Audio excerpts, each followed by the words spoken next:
Assalamualaikum warahmatullahi wabarakatuh. Bismillahirrahmanirrahim. Alhamdulillahilladzi jama'a alaina min jam'iyyati nahdlatil ulama wa taqada alaina bi'tiqadi ahli sunnah wal jamaah. Allahumma salli wa sallim wa barik ala sayyidina wa habibina wa syafi'ina wa qurrati a'yunina wa maulana Muhammad sayyidil arabi wal ajam wa ala alihi wa ashabihi wa man tabi'ahum bi ihsan ila yaumiz ziham, amma ba'd. Ashabal fadilah, para kiai, para ustadz, para tokoh masyarakat yang tidak dapat kami sebut satu persatu dengan tidak mengurangi rasa hormat dan takdim kami, dan juga yang terhormat segenap jajaran pengurus Majelis Wakil Cabang Nahdlatul Ulama Tanggul, baik dari Tanfidiyah maupun Syuriah, khususnya Dr. Andes Haji Sanuri MSI. Yang terhormat segenap jajaran pengurus takmir Masjid Besar Darul Muttaqin Tanggul yang telah memberi fasilitas penyelenggaraan acara istighosah pada malam hari ini yang kami hormati. Segenap jajaran pengurus ranting Nahdlatul Ulama Tanggul Kulon dan juga pengurus ranting NU sekecamatan Tanggul, baik dari Suriah maupun Tanfidiyah yang kami hormati. Hadirin jamaah istighosah rahimakumullah. Puji syukur marilah kita panjatkan kehadirat Allah Subhanahu wa taala yang dengan rahmatnya kita semua masih diperkenankan oleh Allah Subhanahu wa taala memperjuangkan agama Islam, menegakkan kalimat Allah melalui bendera Nahdlatul Ulama. Mudah-mudahan amal baik kita senantiasa mendapatkan balasan pahala yang lebih besar dari Allah Subhanahu wa taala. Amin ya rabbal alamin. Salawat ma'assalam mudah-mudahan senantiasa melimpah ruah keharibaan sanjungan kita Nabi besar Muhammad sallallahu alaihi wasallam yang telah diutus ke dunia membawa rahmat bagi seluruh alam. Hadirin hadirat jamaah istighosah rahimakumullah. Pada kesempatan ini kami akan menyampaikan kajian kitab Bulughul Maram yang ditulis oleh seorang ulama besar yang bernama Asy-Syaikh Ibnu Hajar Al-Asqalani. Kitab ini membahas masalah hadis-hadis Nabi yang berkaitan dengan pokok-pokok ibadah dan pokok-pokok muamalah, sehingga nantinya akan tergambar oleh kita semua seperti apa cara ibadahnya Rasulullah, seperti apa cara muamalahnya Rasulullah sallallahu alaihi wasallam. Dan pada kesempatan ini kita sampai pada pembahasan hadis yang nomor 22. An Anas bin Malik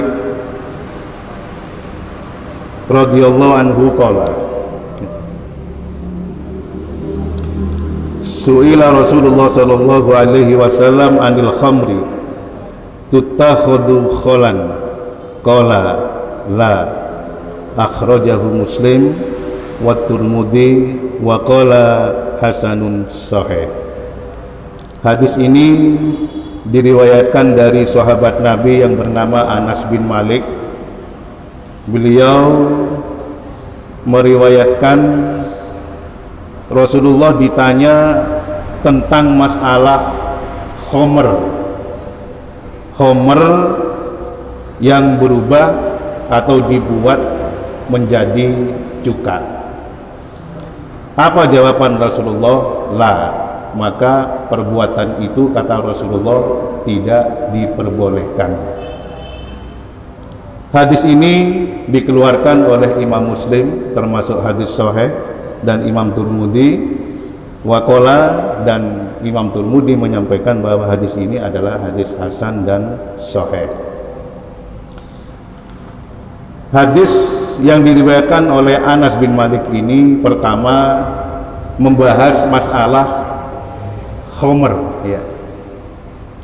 Khomer itu terbuat dari jenis tumbuhan atau buah-buahan yang diproses melalui proses fermentasi, ya.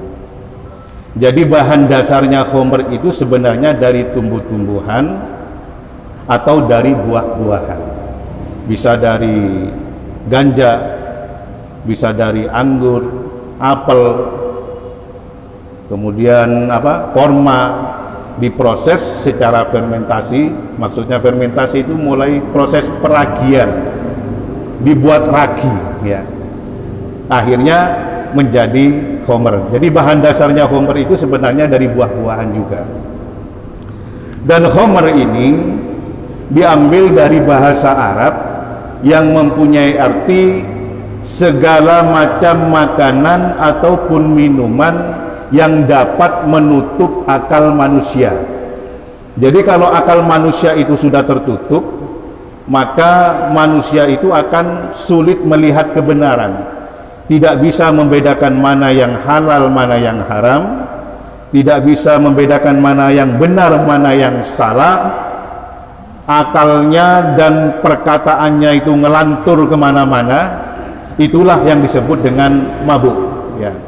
Jadi kalau disimpulkan, khomer itu adalah sesuatu yang memabukkan. Kesimpulannya ke sana. Sebagaimana sabda Rasulullah SAW yang diriwayatkan oleh Imam Muslim dari sahabat Ibnu Umar, kullu muskirin khamrun wa kullu muskirin haramun. Ini asbabul wurudnya dari keharamannya khamr. Jadi kata Rasulullah, setiap perkara yang memabukkan itu adalah khamr.